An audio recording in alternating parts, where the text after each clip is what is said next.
এখানে যিনি ইনচার্জ আছেন আপনার তদারকিতে আছে, আমাদের সিনিয়র স্যাররা তদারকিতে আছেন। তো এই কাজ আমাদের নতুন, আমরা পুরাতন। সবার পুরানো না? মন খারাপ কাজ সবার। একটু হাসা দেখতে চাই, স্মাইল ফেস, হাসি থাকবে। আমাদের ব্যক্তিগত জীবনে, চাকরি জীবনে সমস্যা সুবিধা আছে, কিন্তু এটার সাথে চাকরির সাথে মিলে যাবে। বুঝতে পারছি?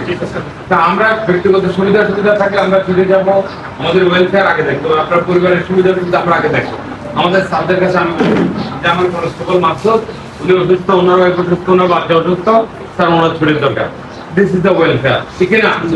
তো আমরা যদি ওই কথাটা পাই, কিন্তু যখন ডিউটিতে থাকবো একটু টনটায় থাকবো, মনটা কি থাকবে? সতেজ থাকবে। মোরাল কি থাকবে?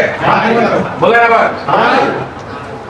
তো মে দিবস শ্রমিকদের অসন্তোষ যদি থাকে, গুপ্ত তাদের মনে মনে যদি কোনো থাকে, তৃতীয় পক্ষ যে কোনো একটা উস্কানি দিয়ে হঠাৎ করে ছোট ঘটনা বড় হয়ে যেতে পারে কিনা? এমনটাই হয়।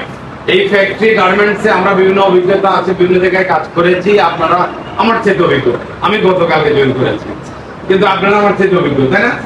আপনারা অনেক জায়গায় কাজ করছেন, আপনাদের অভিজ্ঞতা দিয়ে আমরা চাইবো যে আমরা সুন্দর পুলিশিং উপহার দেবো। কেউ আমরা ফোর্স কি করবো না, ফোর্স মানে অ্যাপ্লাই করবো না। ফোর্স অ্যাপ্লাই না করে আমাদের ইউনিট বা ইনচার্জ যিনি আছে তার নলেজে দেবো, সে উদ্বোধন কর্তৃপক্ষের মাধ্যমে আমরা যারা কম্পাইন দিয়ে আমরা ট্রাই করবো যে এটাকে কিভাবে ফোল করা যায়, তাদের কর্তৃপক্ষ বিভিন্ন বিষয়ে কিভাবে নিষ্পত্তি করা যায়, এটা নিয়ে আমরা কথা বলবো। তাদের যদি কথা বলে যৌক্তিক হয়, তাছাড়া আজকের দিনটা বিশেষ দিবস, এটা পহেলা মে মানে তো হচ্ছে শ্রমিকদের দিবস, ঠিক না? এদের আন্দোলন করার রাইটস এন্ড রাইট আছে, আমরা ওদিকে কথা বলবো, ইনশাল্লাহ বারবার দেখা হবে।